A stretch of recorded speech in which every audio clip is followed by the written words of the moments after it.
Hello and welcome back. You're watching CNN News 18.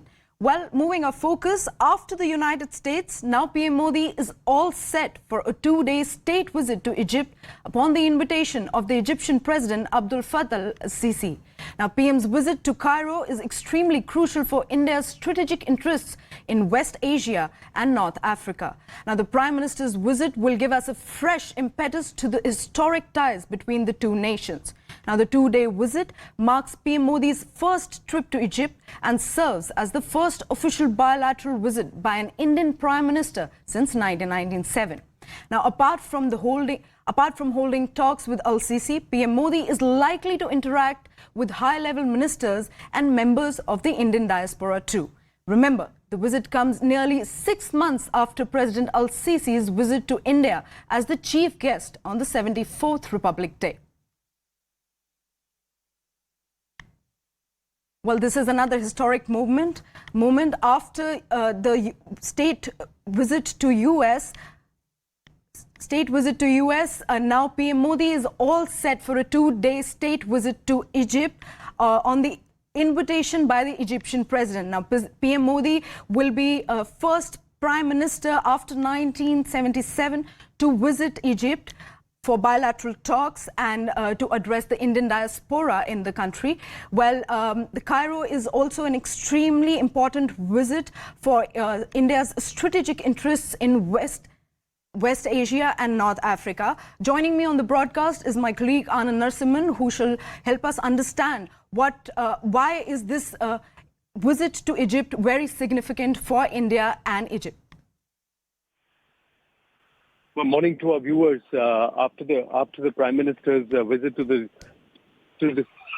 US, after the Prime Minister's visit to the US, this becomes the another important stop that the Prime Minister is making.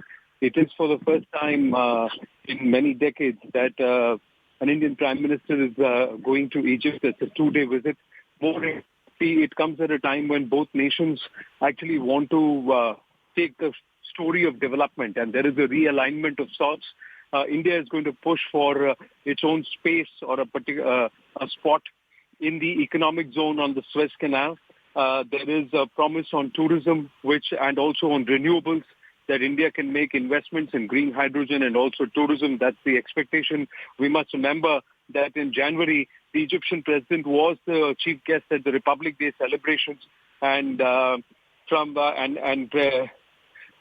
thereafter, the return invitation was extended, and Prime Minister Narendra Modi decided to make this pit stop.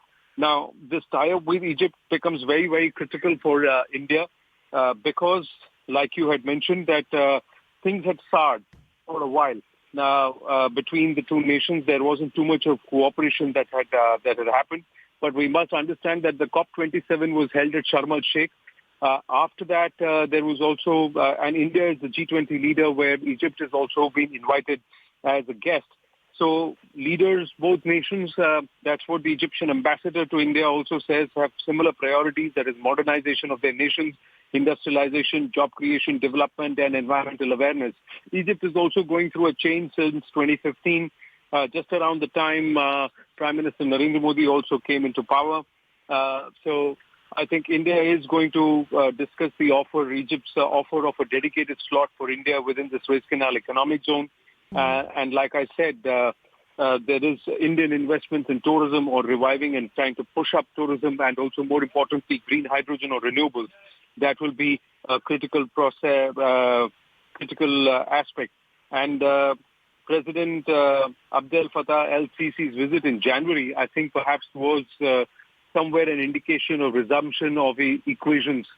In fact, that entire region is going to be closely watching. Israel has said that if there are more partners who are working with each other, ready to work with each other, we welcome it.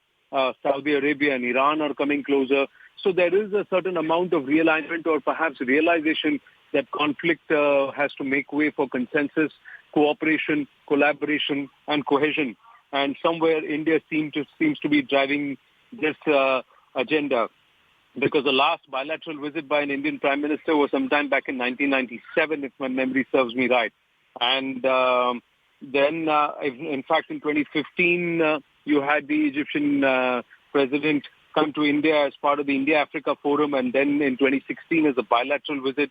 Thereafter, COVID and other considerations did not see too much of progress. India was also finding its feet. There was a lot of work to be done closer home. Now I think the timing is right for this cooperation to be extended. And Egypt had wields a certain amount of clout, not just with the Arab world, but also with the African nations.